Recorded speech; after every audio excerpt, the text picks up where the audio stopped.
Halo semuanya, saya Sonia Angelika Raja dengan NIM 2225240146. Nah, hari ini saya akan mempresentasikan esai ilmiah saya yang berjudul Kriptografi dan Teori Bilangan Evolusi dari Sandi Klasik Menuju Keamanan Digital Modern. Langsung saja, next. Kita mulai dari definisinya. Secara sederhana, kriptografi itu adalah bidang ilmu yang mempelajari cara menyandikan pesan agar hanya orang yang berwenang saja yang bisa memahaminya. Nah, istilah ini berasal dari bahasa Yunani, yaitu kriptos yang berarti tersembunyi, dan grafing yang berarti menulis. Dalam kriptografi ini kita mengenal 4 istilah dasar. Yang pertama, yaitu plain text, yaitu ini adalah pesan asli yang dapat dibaca. Lalu ada ciphertext, yaitu pesan yang sudah diubah ke bentuk tersembunyi ya. Lalu yang ketiga ada enkripsi, yang dimana proses mengubah plain text menjadi ciphertext. Nah, yang terakhir ada dekripsi, yaitu proses sebaliknya dari enkripsi ini. Nah, seiring perkembangan teknologi digital, kriptografi menjadi salah satunya metode praktis untuk menjamin kerahasiaan dan keamanan data seperti data pribadi dan keuangan yang dikirim melalui jaringan publik. Lalu apa hubungannya dengan teori bilangan? Nah, kriptografi modern itu sangat bergantung pada fondasi matematis, terutama teori bilangan ya. Nah, operasi dasar seperti kongruensi modulo, eksponensiasi, lalu bilangan prima. Nah, ini adalah inti dalam membangun sistem yang aman.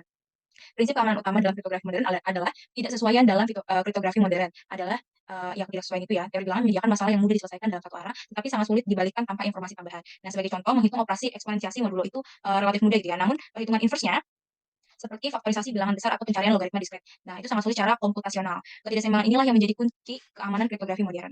Selanjutnya, nah, di sini ada Chester Shipper atau sandi substitusi monoalfabetik. Di sini nih kita akan melihat evolusi dari kriptografi klasik yang paling tua, yaitu tadi ya Chester Shipper yang digunakan oleh Julius Caesar. Nah, sistem ini menggunakan substitusi huruf dengan jarak tetap dalam alfabet. Nah, secara matematis kita mempresentasikan alfabet sebagai angka dari 0 sampai hingga 25. Nah, di sini kenapa kan kita tahu bahwa alfabet itu dari A sampai Z. Nah, itu total alfabetnya itu 26. Makanya di sini ditulisnya modulo 26. Tapi yang di sini menjadi di tabelnya itu kita ketahui bahwa A-nya itu dimulai dari 0 bukan 1. Jadi A itu 0, maka Z itu sama dengan 25 sampai seterusnya. Nah, ini proses enkripsi Caesar Jipper-nya dapat ditulis sebagai berikut ya. C kongruent P ditambah 3 modulo 26. Nah, ini ada contohnya, yaitu plaintext-nya Caesar, yaitu di sini 204 18 017. Nah, kita ketahui bahwa C itu kan dari A dimulai dari 0 ya, berarti kalau C itu 2. Nah, A itu 0, E itu 4, terus S itu 18, A itu 0 lagi, lalu R itu 17. Nah, kita dienkripsi menjadi, kenapa sebenarnya ini belum diketahui ya, kita hitungnya pakai angka dulu nih. Tadi kan 2. Nah, kita masukin P-nya itu nilai ininya nih.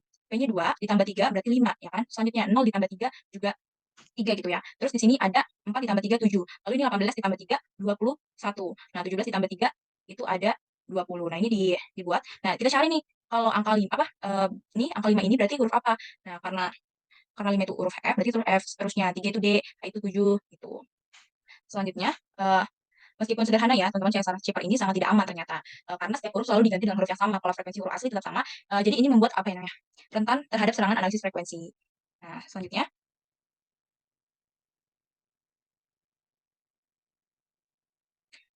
ada Vigenere, sorry,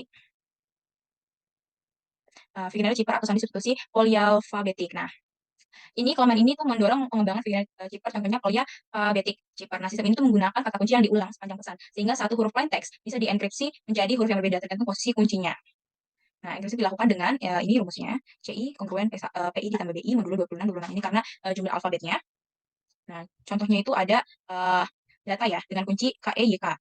Nah, di sini kita ketahui bahwa D itu kan 3 ya. Nah, A itu nilainya 10, berarti 3 ditambah 10, 13. Nah, A itu 0, terus lalu E itu nilainya 4, 0 ditambah 4, 4. Nah, seterusnya sampai seperti itu, sampai A itu nilainya 0, A itu nilainya 10 sampai dengan 10. Nah, kita cari nih angka 13, terus angka 4, terus angka 17 sama 10. Nah, ini berarti kan dienkripsi menjadi kita tulis bisa NERD. Nah, keunggulannya adalah frekuensi huruf lebih sulit dianalisis. Selanjutnya, Hillshipper memperkenalkan kita masuk ke Hillshipper. Ini tuh memperkenalkan konsep aljabar linier ke kriptografi. Nah, pesan dibagi menjadi blok-blok dan dienkripsi menggunakan sistem persamaan linier, modulo 26 atau perkalian matriks. Di sini bisa kita lihat contoh plaintext itu high. Di sini kita ketahui bahwa nilai hanya itu kan 7 sama I itu 8 ya. Dengan matriks kunci kita udah tahu nih hanya itu matriks 3325. Berarti ini kalau kita dienkripsi itu ya kita mengalihkan aja matriks kunci ini dengan plaintext ini, ya kan? Kita ketahui ya seperti perkalian matriks biasanya dapatnya 19 2 modulo 26. Kita cari nih angka 19 itu huruf apa? Huruf T. Nah, angka 2 itu apa? Huruf C. Jadi plaintext dari high ini kalau diciphertextin dienkripsi dapatnya TC gitu. Nah, syarat penting pada Hillshipper ini adalah determinan matriksnya kuncinya harus relatif prima terhadap 26 agar proses dekripsi bisa dilakukan melalui invert matrix modulo.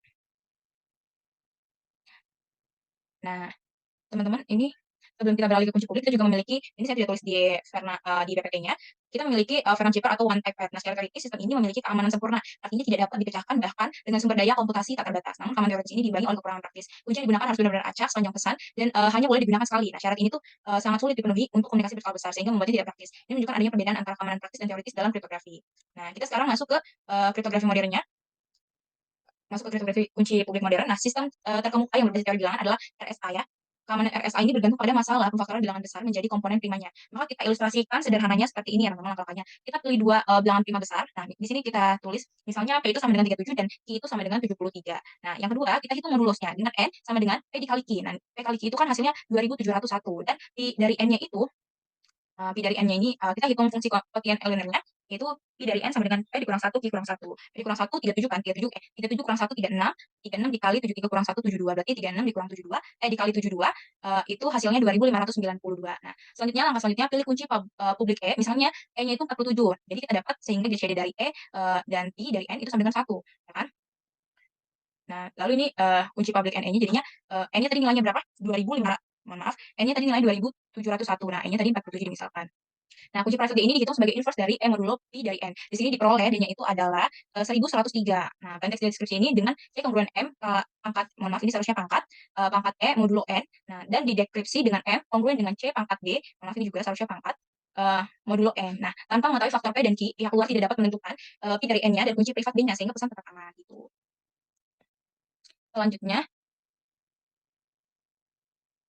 sistem kunci publik penting lainnya adalah knapsack crypto system Merkle-Hellman. Nah, ini sistem ini didasarkan pada masalah knapsack atau subset subproblem yang termasuk dalam masalah NP-complete. Nah, yang termasuk dalam masalah NP-complete ini dan sulit dipecahkan untuk ukuran input yang besar. Prinsipnya ini adalah memanfaatkan supervising sequence. Nah, deret ini tuh mudah dipecahkan menggunakan algoritma Rakus. Misalnya, deretnya itu nih ya, 2, 3, 7, 14, 30.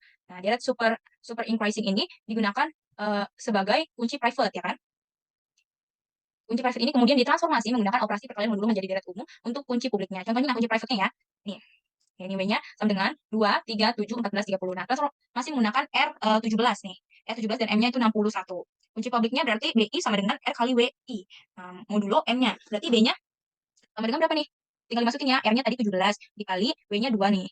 2 kan? Kalau 17 kali 2 berarti 34. Seterusnya sampai 30 kali 17 ya. 30 kali 17 berapa? Terus dikali apa? Dimodulo dengan ini nih 61. Nah, itu 22. Nah, kalau di sini ini awalnya dianggap aman, namun pada tahun 1982, Adi Samir menunjukkan kelemahan dengan serangan yang dapat merekonstruksi deret super increasing ini. Sejak saat itu, sistem knapsack konvensional tidak lagi dianggap aman. Ini berarti kurang aman, teman-teman. Oke.